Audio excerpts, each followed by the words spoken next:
Assalamualaikum warahmatullahi wabarakatuh. Kita sambung bacaan kitab Fiqh Sirah dalam tajuk Nabi Muhammad sallallahu alaihi wasallam ialah nabi yang terakhir. Maka Nabi Muhammad sallallahu alaihi wasallam ialah nabi yang terakhir dan tidak ada dah nabi selepas daripada Nabi Muhammad sallallahu alaihi wasallam. Ini adalah sebulat suara ijma' di kalangan seluruh umat Islam dan ini termasuk dalam akidah kepercayaan kita semua, ialah Nabi Muhammad ialah nabi yang terakhir, tidak ada dah nabi selepas daripada Nabi Muhammad sallallahu alaihi wasallam. Sabda Nabi sallallahu alaihi wasallam dalam hadis mafhumnya ialah sabda Rasulullah sallallahu alaihi wasallam, dan aku dan para nabi sebelumku ibarat satu bangunan yang dibina oleh seorang laki-laki. Lalu ia membinanya dengan baik dan dicantikkannya kecuali pada tempat ada sekeping batu bata pada satu sudut. Maka orang ramai datang mengelilinginya dan kagum melihat dan berkata, mengapa tidak diletakkan seketul batu bata di tempat yang kosong itu? Maka akulah batu bata itu dan akulah penyudah segala nabi. Hadis riwayat Asy-Syaikhan, iaitu Bukhari dan Muslim.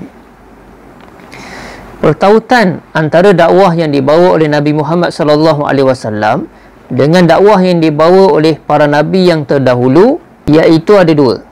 Ada dua asas penting.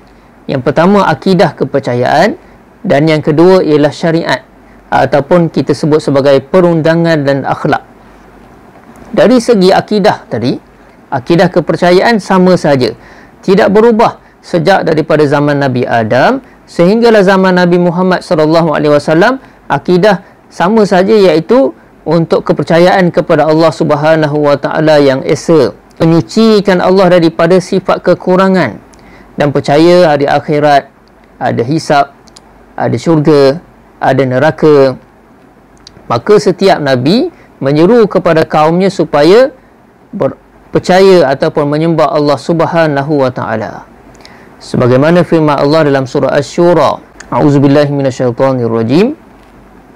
Syara'a lakum minad-dini ma wassa bihi Nuha walladzi auhayna ilaika wa ma wassayna bihi Ibrahim wa Musa wa Isa an aqimud-dina wa la tatafarraqu fihi. Maksudnya, diturunkan kepada kamu sekalian agama seperti mana yang diutuskan kepada Nuh, dan apa yang diwahyu kepada seperti juga yang diutuskan kepada Ibrahim, Musa dan Isa, agar kamu menegakkan agama dan jangan berpecah belah kerananya. Maka tak timbul langsung tentang akidah ni berlainan caranya, sama saja. Kemudian bezanya ialah syariat. Syariat antara setiap nabi ataupun kaum tu tak sama.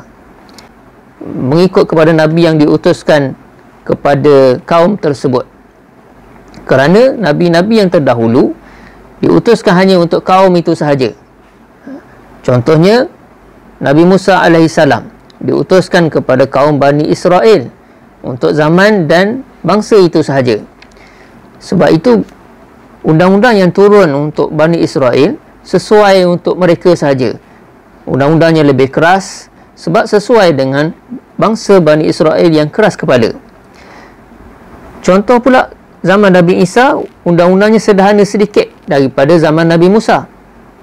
Sebagaimana dalam firman Allah dalam surah Ali Imran ayat 50. Wa musaddiqan lima baina yadayya minat Taurah wa liuhilla lakum ba'dalladhi hurrima alaikum wa ji'tukum biayatin min rabbikum fattaqullaha wa ati'un. Maksudnya, dan membenarkan apa yang di hadapanku, iaitu kitab Taurat, dan menghalalkan separuh dari apa yang diharamkan ke atas kamu dahulu.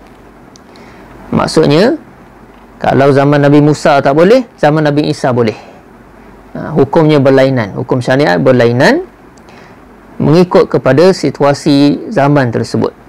Tapi dari segi akidah sama, iaitu untuk membenarkan menyembah Allah Subhanahu wa taala. Firman Allah Subhanahu wa taala surah Ali Imran ayat 19. Inna ad-dina 'inda Allah al-Islam. Wa makhtalafa alladhina utul kitaba illa min ba'di ma ja'ahumul ilmu baghyan bainahum. Sesungguhnya ad-din di sisi Allah ialah Islam. Maka tak berselisih orang-orang yang diberi kitab kecuali setelah datang pengetahuan kepada mereka kerana mereka berdengkian di antara mereka. Firman Allah yang lain, Asy-Syura ayat 14, وَمَا تَفَرَّقُوا إِلَّا مِنْ بَعْدِ مَا جَاءَهُمُ الْعِلْمُ بَغْيًا بَيْنَهُمْ وَلَوْلَا كَلِمَةٌ سَبَقَتْ مِنْ رَبِّكَ إِلَى أَجَلٍ مُّسَمًّى لَقُضِيَ بَيْنَهُمْ وَإِنَّ الَّذِينَ أُورِثُوا الْكِتَابَ مِنْ بَعْدِهِمْ لَفِي شَكٍّ مِّنْهُ مُرِيبٍ. Dan mereka ahli kitab ni tidak berpecah belah, melainkan sesudah datangnya pengetahuan kepada mereka kerana kedengkian antara mereka.